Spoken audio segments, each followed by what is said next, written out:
Cumprimentamos a todos com a paz de nosso Senhor e Salvador Jesus Cristo. Estamos iniciando mais um EBD na TV. Eu sou o pastor Henrique, moro atualmente em Americana, São Paulo, antes morava em Imperatriz, Maranhão. Se você deseja nos convidar para estarmos aí, entre em contato conosco. Meu e-mail ainda é henriquelhas@hotmail.com. Meu telefone, DDD do Maranhão, 99, telefone 991520454. Telefone de minha esposa, irmã Edna, DDD aqui de Americana, 19. E o telefone 984482187. Se você deseja nos ajudar, já tenho mais de 6 anos desempregado, não sou aposentado, então você nos ajude, envie qualquer quantia, aí estão as contas, Caixa Econômica, aí Bradesco e Banco do Brasil. Banco do Brasil, o nome da minha esposa é Edna Maria Cruz Silva. Meu Pix, você vê aí, é meu CPF, 331-957-816-20, que é lá no Banco Bradesco, Imperatriz, Maranhão. Dê um like, um joinha aí, né? E se inscreva no nosso canal, está aí. Também clique naquele sinalzinho lá para ele ficar pretinho, para você receber sempre todos os vídeos que nós disponibilizamos.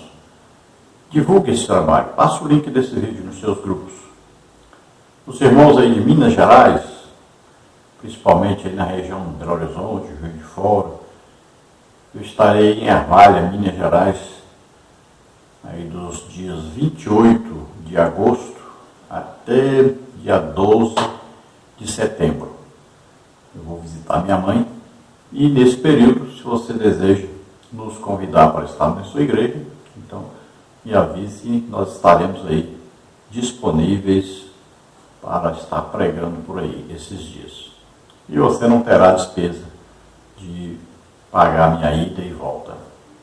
Não se esqueça que todos os slides e também a lição escrita você consegue no nosso blog, que aí está o endereço.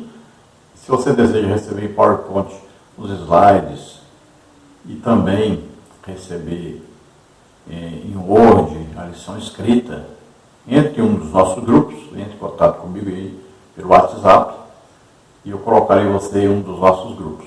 Não é grupo de bate-papo, é um grupo para você receber o material e os comentários que nós vamos fazendo durante a semana. Vamos então à nossa lição. Nós estamos estudando neste trimestre, nas revistas da CPAD, com o tema Os ataques contra a Igreja de Cristo. As sutilezas de Satanás nesses dias que antecedem a volta de Jesus Cristo. O comentarista da CPAD deste trimestre é o pastor José Gonçalves, que é pastor ali da Assembleia de Deus em Água Branca, no Piauí. Hoje nós vamos estudar a lição de número 3, que tem como título A Sutileza da Imoralidade Sexual. Então nós estamos estudando sobre os ataques de Satanás à igreja e estamos vendo as sutilezas, né? O que ele usa para atacar a igreja, para tentar de todas as maneiras evitar que o trabalho da igreja cresça cada dia mais, que cada dia mais pessoas sejam salvas e essas que estão na igreja sejam mantidas na igreja. Então, uma das suas táticas é influenciar a sexualidade. Nós temos visto aí os ataques terríveis e nós temos visto que até a ONU tem sido usada por Satanás para divulgar esse trabalho de imoralidade sexual, de destruir a sexualidade que Deus criou como uma coisa santa. E nós temos visto aí no Brasil quantas leis têm sido aprovadas, quantas pressões as pessoas têm sentido para poderem engolir essa tática maligna.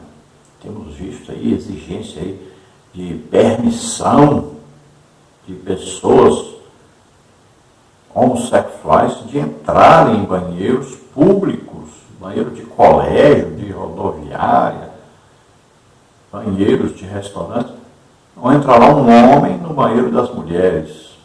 No caso dos banheiros dos homens, não tem entrado mulher lá que seja lésbica, né? Por que não entram? Dizem que é porque medo de serem estupradas. Então, do banheiro que é das moças, eles querem obrigar as pessoas a aceitarem que entra lá um homem. Porque diz que ele tem a opção sexual de ser mulher. Quando é no banheiro dos homens, não querem que as mulheres, mesmo que sejam lésbicas e tenham assumido que querem ser homens, que são homens, não podem entrar, porque tem medo de serem estuprados. Veja bem, já começa por aí. Você vai ver, por exemplo, um casal homossexual, aquele que faz o papel do macho, ele quer que o outro que faz papel de fêmea se vista como mulher, fale como mulher, tenha cabelo de mulher, tenha seios como mulher. Veja bem, na verdade ele quer uma mulher, mas como ele é pervertido, como ele é um pecador, então ele quer que o outro se transforme em mulher para ele usá-lo como se fosse uma mulher. Veja só. E assim nós vamos percebendo que, na verdade, tudo se trata de pecado realmente. É um desvio que a pessoa tem. E não existe isso de um homem nascer e dizer, eu nasci para ser mulher. E a mulher nascer e dizer, eu nasci para ser homem. Não existe porque os cromossomos da mulher é XX. Cromossomos dos homens é XY. Então, para se procriar, para existir vida, precisa de um homem e uma mulher. Precisa de um espermatozoide e do óvulo. Veja só. Um homem não produz óvulos. Uma mulher não produz espermatozoides. Começa daí. Outra coisa, por exemplo, a hermafrodita, a pessoa nasce com dois sexos. O médico, na hora, vai operar essa pessoa para ficar um sexo só. Como é que ele sabe o que ele vai escolher para ser homem ou mulher? Ele vai olhar os cromossomos. Se tem XX, é mulher. Então, se corta, faz a operação, tira o pênis se tiver. E se for XY, então é homem. Então, vai se fechar a outra parte para ficar só sendo homem. Porque é biológico isso. A pessoa já nasce ou nasce homem ou nasce mulher. Não tem esse negócio de homem nasceu para ser mulher ou mulher nasceu para ser homem. Então, lá nos cromossomos se descobre, é homem ou mulher. Se é XY, é homem. Se é XX, é mulher. Pronto. Então, tudo é aí uma desculpa para pecar. Querem permissão para pecar, e agora não é mais permissão, querem obrigar as pessoas a aceitarem o pecado deles. E aí nós vamos ver nessa lição outros assuntos, como o casamento, o adultério, vamos ver aí a prostituição de todas as formas, e vamos ver aí, por exemplo, o divórcio, que Deus detesta, odeia o divórcio, e Jesus ensinou bem claro que o casamento é até que a morte o separe. E o que Deus ajuntou, não separa o homem. Nós vamos ver mais detalhes durante o estudo da lição. Nesta lição, então, nós vamos estudar os seguintes tópicos e os seguintes subtópicos. Tópico 1, a revolução sexual. Subtópico 1, um novo paradigma para a sexualidade. Subtópico 2, a quebra de um tabu. Tópico 2, as principais distorções da sexualidade sadia. Subtópico 1, a prática da fornicação. Subtópico 2, adultério não é crime, mas é pecado. Subtópico 3, homossexualidade, uma contradição da ordem natural. Tópico 3, o padrão bíblico para uma sexualidade sadia. Subtópico 1, o sexo atende uma necessidade da criação. Subtópico 2, o sexo como complementação e satisfação. Subtópico 3, o pastoreio cristão e a prática homossexual. Então, vamos falar sobre todos esses assuntos e veja bem que a lição ela cita alguns casos, né, de imoralidades sexuais, de coisas que vão contra a palavra de Deus. Nós estamos falando aqui da sexualidade baseada na Bíblia, então a sexualidade cristã. E na Bíblia nós encontramos aí muitos outros tipos, né? Vamos dar uma lida aí na tabela resumo. Vamos ver na Bíblia alguns casos de imoralidade sexual condenados, então pela palavra de Deus. Olha aí, adultério, relação sexual fora do casamento ou com alguém casado. Você pode ver proibição, Levíticos 18:20, Provérbios 6:32, Romanos 2:22. Aí, fornicação, relação sexual antes do casamento, Êxodo 22:16, 1 Tessalonicenses 4:3. Prostituição, relação sexual em troca de benefício pessoal ou valor financeiro, Levíticos 19:29, 1 Coríntios 6:15, Hebreus 13:4. Estupro, relação sexual sem o consentimento de outra pessoa, Deuteronômio 22:25-29. Homossexualidade, relação sexual com uma pessoa do mesmo sexo, Levíticos 18:22, Levíticos 20:13, Romanos 1:27, 1 Coríntios 6:9. Incesto, relação sexual com familiares próximos, Levíticos 18:6-17, Levíticos 20:19. Bestialidade ou zoofilia, relação sexual com animais, Êxodo 22:19, Levíticos 18:23, Levíticos 20:16. Há outras imoralidades sexuais igualmente condenadas na Bíblia, algumas de forma velada, como a masturbação e a pornografia, posições sexuais contrárias à natureza, cobiça, etc. Então veja que a Bíblia fala muito sobre sexualidade e indica o que Deus aprova e indica o que Deus condena. E aí o pecado, o desvio da sexualidade é gravíssimo na Bíblia e condena a pessoa ao inferno. Então tem que se tomar muito cuidado, porque às vezes a pessoa está até na igreja, mas está vivendo na prática de um pecado sexual. Perde a salvação por causa disso. Muitas pessoas não desenvolvem a sua fé, a sua vida cristã, porque apesar de estar indo à igreja, em casa tem vivido na prática sexual imoral. O nosso texto áureo diz o seguinte: fugir da prostituição. Todo pecado que o homem comete é fora do corpo, mas o que se prostitui peca contra o seu próprio corpo. 1 Coríntios 6:18. Então veja que o corpo nosso, a Bíblia nos afirma, nos fala que ele é o templo do Espírito Santo, morada de Deus na terra. Jesus disse bem claro que aquele que o aceita como Senhor e Salvador, o Espírito Santo vem e faz nele morada. Também Jesus disse que o Espírito Santo estará convosco e em vós. Veja bem, convosco em volta e em vós dentro. Então nós somos morada de Deus na terra, templos do Espírito Santo. Então o nosso corpo não pode viver em pecado, em prostituição. Porque a prostituição, veja bem, é a união do nosso corpo com o corpo de alguém que é uma prostituta ou com outra pessoa que não é o nosso cônjuge. Então, quando existe essa união, os dois se tornam um só. Assim como olha o casamento, os dois se tornam um só. Então, quando há prostituição, também quando há o adultério, então o que acontece? Há uma união corporal, uma união física. Então, nesse momento, os dois se tornam um só. É como se a pessoa falasse assim: eu deixei Deus, agora abandonei Deus.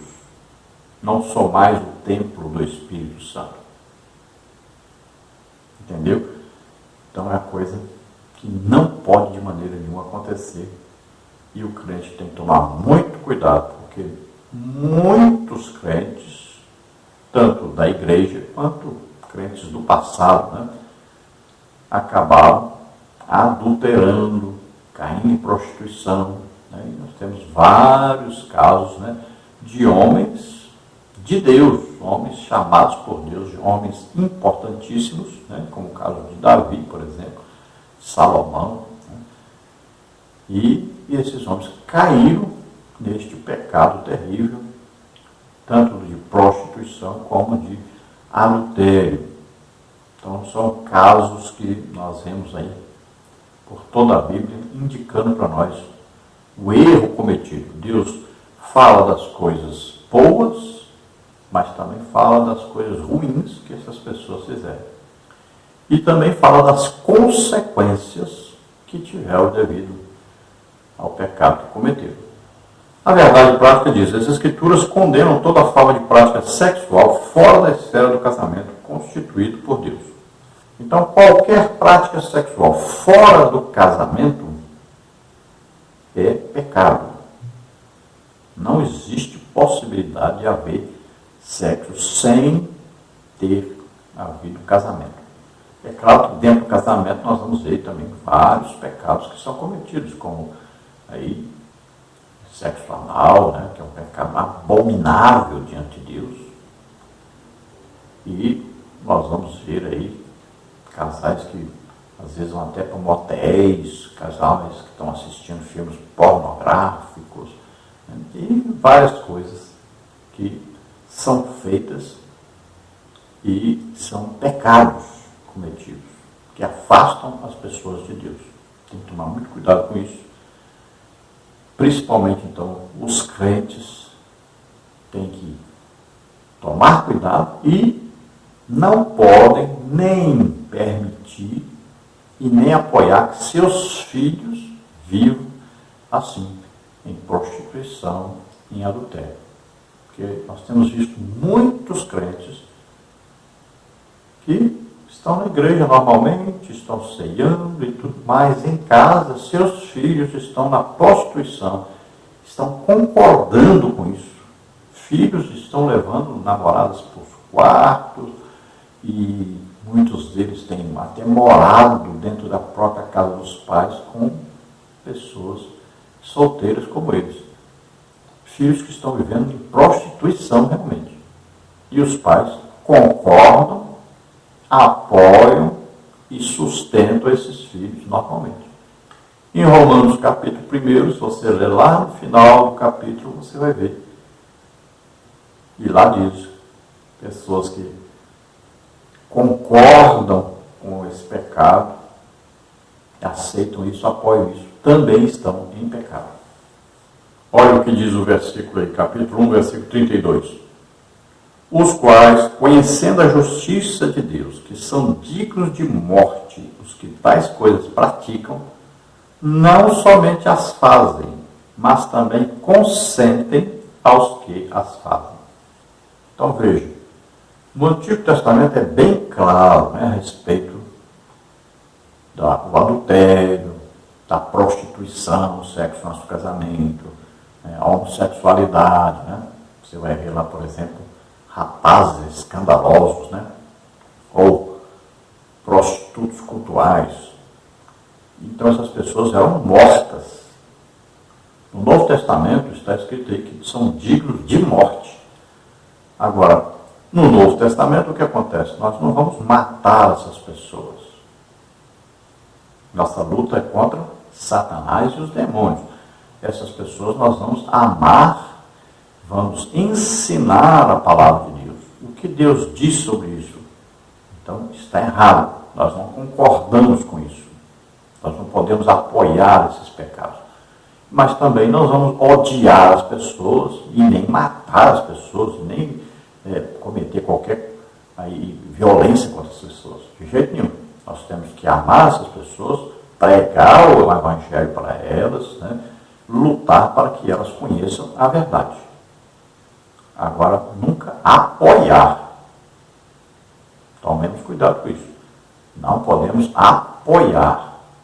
Não podemos ajudar essas pessoas a viverem na prática desse pecado.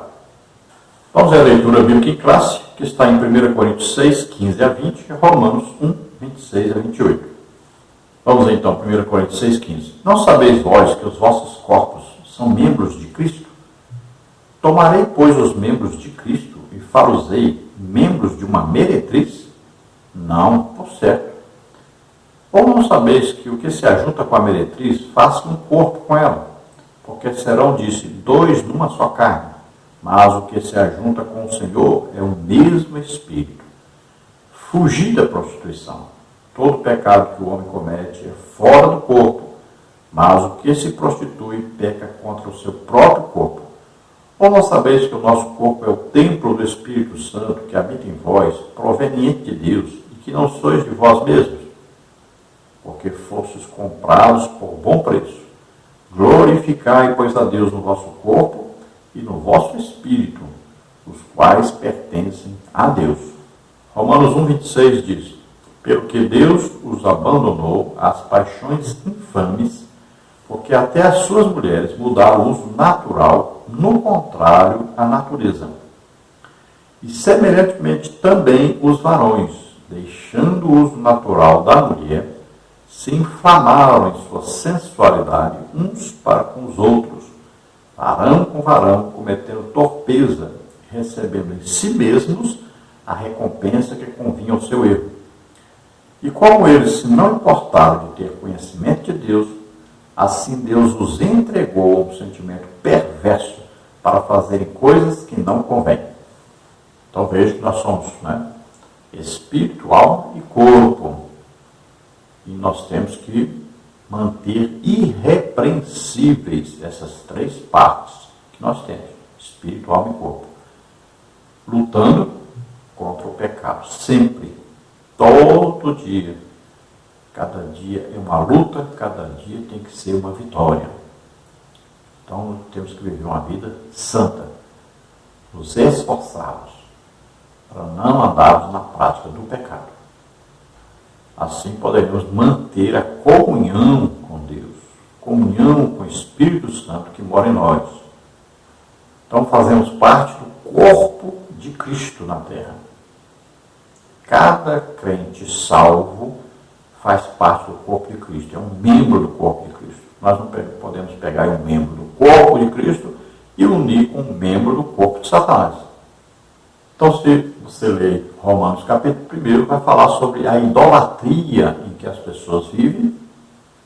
E aí tem a idolatria por pessoas, por dinheiro, por objetos e, claro, por Satanás, as imagens de escultura que são adoradas nas várias religiões.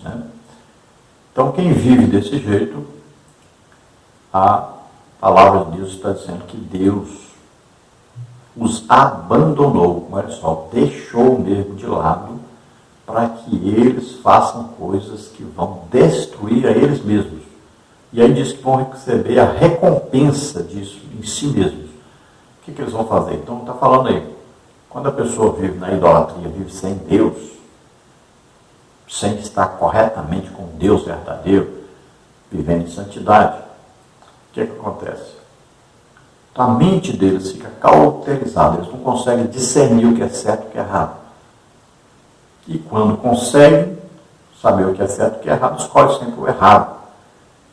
Então, Deus insiste para que eles sejam salvos, envia gente para pregar para eles, mas eles teimam em viver no pecado. Então, Deus os abandona. Como fez com Faraó. Deus insistiu para que ele abrisse o coração e aceitasse que o povo de Israel, o povo, na época, hebreu, saísse do Egito. Mas ele insistiu em não deixar, achando-se um Deus e crendo mais nos seus deuses. Então, Deus agora tranca o coração dele, fecha o coração dele. Veja só. Assim Deus faz com essas pessoas. Então, começa então a haver aí sexo entre mulher com outra mulher, sexo entre homem com outro homem, e vão receber a recompensa em si mesmos. Aí está. Por exemplo, AIDS é a recompensa que receberam pelo sexo né, pela homossexualidade, pelo lesbianismo. Então, AIDS é um exemplo. E aí, outras doenças, né? Por exemplo, as DST, doenças sexualmente transmitíveis. Então, veja que são várias doenças e levam à morte. Muita gente está morrendo devido a uma doença adquirida assim, com o sexo, mulher com mulher, homem com homem. Isso é a recompensa que recebem por causa desse pecado, que começou com a idolatria e passou então à imoralidade sexual. Então, basicamente, nessa lição vamos ver sobre fornicação, adultério e homossexualidade. Veja que essas três coisas são hoje consideradas normais. E em muitas famílias cristãs também estão sendo consideradas normais, por incrível que pareça. Então, por exemplo, a prostituição era condenada pela lei, a pessoa era presa devido à prostituição. Hoje, ninguém veio falar que alguém foi preso porque estava em prostituição. Vamos ver que a homossexualidade também era condenada por toda a sociedade e a pessoa poderia ser presa também porque estava afrontando a sociedade, né? Era um atentado, por exemplo, ao pudor. E vamos ver que o adultério era crime no Brasil, tinha lei, era crime. E com o passar do tempo se tornou uma coisa normal. Então veja que os homens vão escolhendo, votando em pessoas que concordam com os seus pecados, que apoiam os seus pecados. E aí, estes homens chegam lá e vão fazer leis que vão apoiar esses pecados, vão incentivar até as pessoas a continuarem nesse pecado. E aqueles que não estão vivendo esse pecado, eles vão fazer de tudo para que eles passem a praticar esses pecados, porque assim eles aliviam as suas próprias consciências. Não vão ser acusados de estar fazendo alguma coisa errada, já que todo mundo está fazendo. Então, por exemplo, o Brasil vai ter eleições agora. Você vai ver que os grupos que estão vivendo em imoralidade sexual, os pais que têm filhos que estão vivendo na imoralidade sexual, eles vão votar, vão escolher pessoas que concordem com isso. É por isso que essas pessoas chegam lá e fazem leis e apoiam essas coisas. Porque são votados, tanto pelos que praticam, quanto pelos que têm filhos que praticam.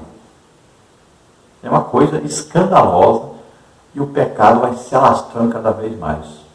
E o juízo de Deus vai cada dia mais sendo aplicado. E acaba esse juízo pegando em pessoas que não tem nada a ver com o caso, né? Porque vem as epidemias que vão passando um para outro, para outro, para outro, e acaba chegando em pessoas que não praticaram esse pecado e nem apoiaram, mas chega neles.